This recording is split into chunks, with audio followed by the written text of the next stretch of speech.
Are you pouring every last dollar into your ride, only to find your bank account constantly on empty? If you love cars but hate being broke, then you absolutely need to hear this.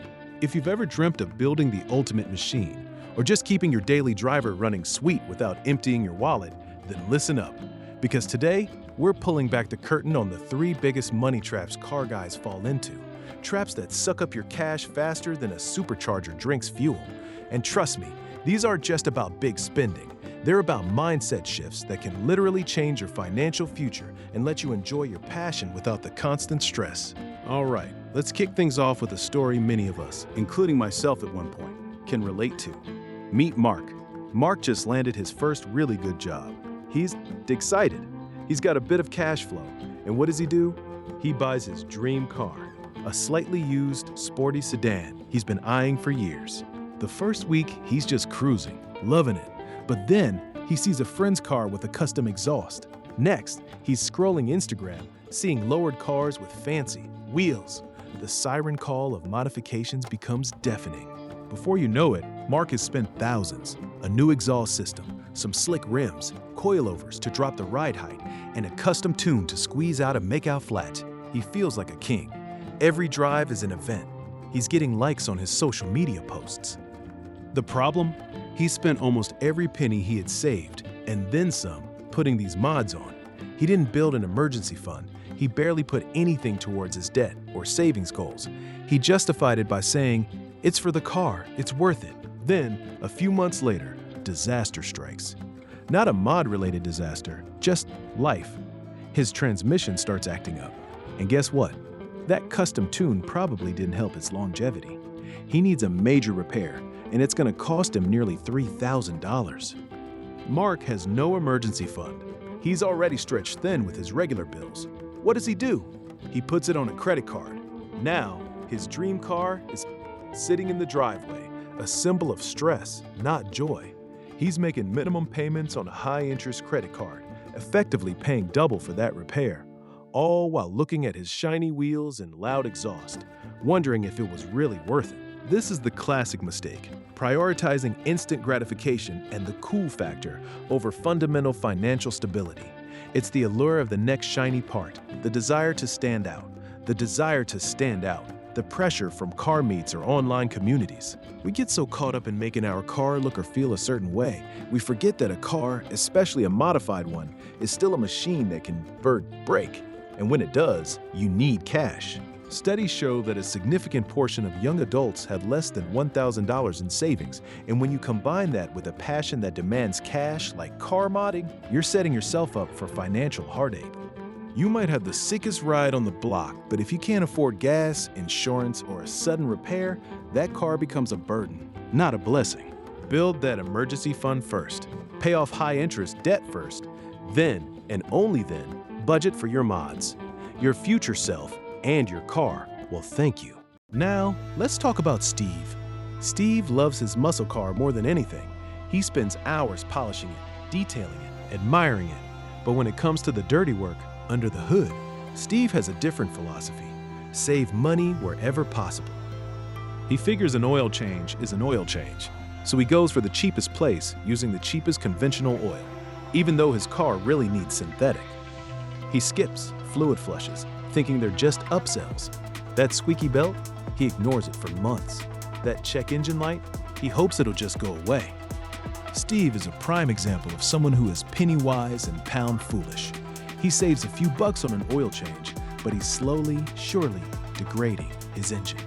He avoids a $200 transmission fluid flush, but what he's really doing is speeding up the wear and tear on a part that could cost him $3,000 to replace.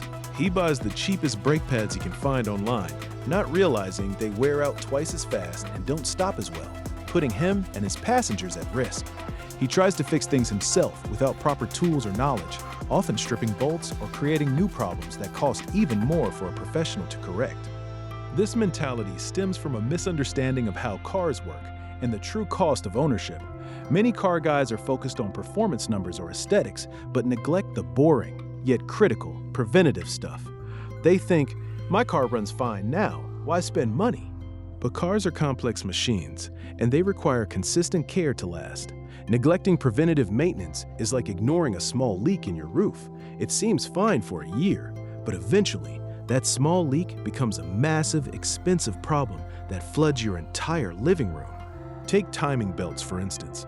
A timing belt replacement can cost anywhere from $500 to $1,000. It's a lot of money to drop at once, but if you ignore the manufacturer's recommendation and that belt snaps, you could be looking at a catastrophic engine failure, bent valves, damaged pistons, an engine rebuild or replacement that could easily run you $5,000 to $10,000, effectively totaling the car for many owners. Statistics consistently show that vehicles with a consistent maintenance history retain more value and have significantly fewer major breakdowns. It's not just about saving money, it's about preserving your investment and avoiding massive, unexpected bills that can derail your finances and leave you without a reliable ride. Budget for your maintenance. Learn to identify quality parts and reputable mechanics. It's the best money you'll ever spend on your car. Our final money trap is one that snags many enthusiasts who blend their passion with the idea of making a quick buck: the investment car delusion. Meet David. David is convinced that classic cars, or even certain modern limited editions, are like stocks you can drive. He's heard stories of rare models skyrocketing in value, and he thinks he's found the next big thing: a slightly neglected sports car from the 90s, a model he's loved since he was a kid. He gets it for what he thinks is a steal, imagining himself restoring it and flipping it for a huge profit in a few years. The reality? David didn't do his homework. He bought the car without fully understanding the true cost of restoration. The parts for this particular model are rare and expensive. He estimates a few $1,000s for paint and engine work, but once he starts digging, he discovers rust in unexpected places, wiring issues, and specialized components that cost an arm and a leg. He also didn't factor in storage costs, insurance, or the opportunity cost of his money being tied up in a depreciating asset. He spends every spare weekend and paycheck on it, but the car never seems to get closer to being finished. It sits in his garage, collecting dust, slowly deteriorating further, becoming a monument to his misguided ambition. The truth is, very few cars actually appreciate in value enough to offset the costs of ownership, maintenance, storage, and insurance. The ones that do are usually extremely rare, in pristine condition, and require expert, expensive care. For every story of a car tripling in value, there are thousands of Kukra stories like David's, where a project car becomes a money pit. You see online auctions where cars sell for millions, but what you don't see are the decades of meticulous, professional maintenance, the careful storage in climate-controlled garages, and the many significant capital invested by collectors. Even if a car does increase in value, the appreciation often just barely covers the inflation, upkeep, and capital you poured into it. Your money could often be earning far more in a diversified investment portfolio with significantly less stress and risk. For most of us, cars are depreciating assets. A car is an investment in enjoyment, in passion, in convenience, but rarely a sound financial investment that will make you negative. Before you buy that future classic, ask yourself, am I buying this purely for enjoyment, knowing it will likely cost me money, or am I deluding myself into thinking it's an investment? If you truly want to make money, invest in stocks, real estate, or your own skills. If you want to enjoy a car, buy it because you love it, and budget for it as an expense, not an asset that will magically grow your wealth. These three mistakes, modding before you're financially stable, neglecting preventative maintenance, and falling for the investment car trap, are silent assassins of your bank account. They steal your freedom, your peace of mind, and ultimately, the joy you get from your passion. But knowing them is the first step to avoiding them. Prioritize your emergency fund, be religious about maintenance, and enjoy your cars for what they are: incredible machines that bring joy, not financial returns. If you want to keep that passion alive without emptying your wallet, then you need to check out our next video on smart budgeting hacks for car enthusiasts.